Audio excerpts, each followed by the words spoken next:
You ever meet someone and feel like they were written into your life by accident, but you thank every star for that mistake? That's how I met Emma, the girl with the rain in her hair. And this is the story of how she changed everything. Chapter 1. The Cafe Window. It was a Tuesday, raining like hell outside. I was at this small cafe on the corner of Brighton and 12th. You know, one of those places that still plays jazz through crackling speakers. I had just been dumped, harshly, 2 hours earlier. So yeah, not exactly in a let's believe in love again mood. I sat at the window, coffee in hand, just staring at people with umbrellas. And then she ran in, soaked, laughing, hair clinging to her face like she didn't care. She looked like a storm herself. She sat 2 tables away, pulled out a sketchbook, and started drawing. The rain. Not a phone, not a laptop, just pencil and paper. And I thought, who is she? Chapter 2. The First Words. I couldn't help staring. She noticed, smiled, tucked a wet strand behind her ear and said, "You're looking at me like I'm either crazy or brave." I smiled back. "Can it be both?" She laughed, said her name was Emma. I said mine was Jack. We talked for 2 hours about art, sad music, dogs we lost, fears we don't admit. She said, "People don't talk like this anymore. We skip the pages and rush to the ending."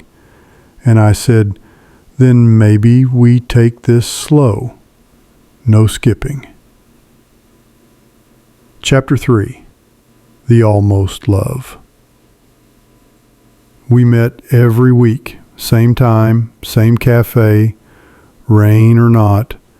She'd sketch, I'd write.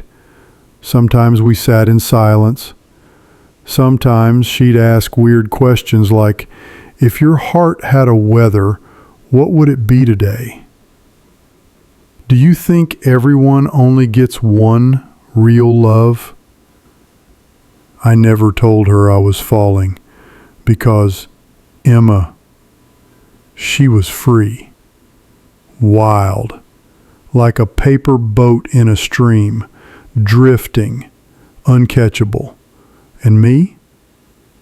I was scared of loving someone I might lose. Chapter 4. The Truth I Almost Lost. One day, she didn't show.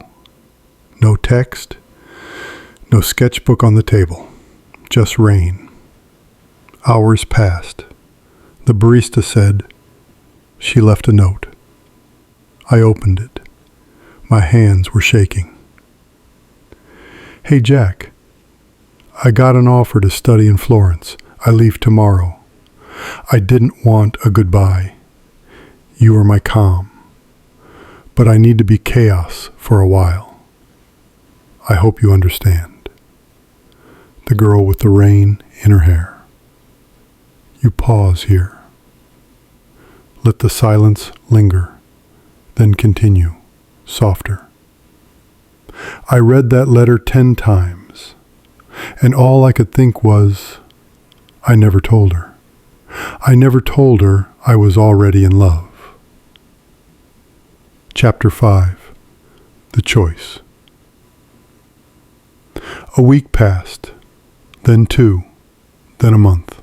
I kept going to the cafe. Same seat, just in case. And then, one morning, nearly a year later, she walked in.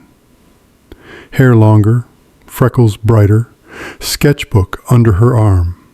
She looked at me like the pause had just ended and said, "Tell me I didn't imagine us." I stood up, walked straight to her, and whispered, "You were never the storm, Emma. You were always the sun breaking through it." Epilogue. We don't go to that cafe anymore. We have our own corner now, a place with creaky floors and a balcony garden. She still sketches the rain. I still write about her, and every time it storms, she smiles at me, tucks her hair behind her ear, and says, "You still looking at me like I'm crazy?" And I always answer, "Nope, just like I'm still falling." You pause, smile at the crowd. The room is quiet. Sometimes love doesn't come like lightning. Sometimes it comes like rain, gentle, unexpected. And if you're lucky, it stays.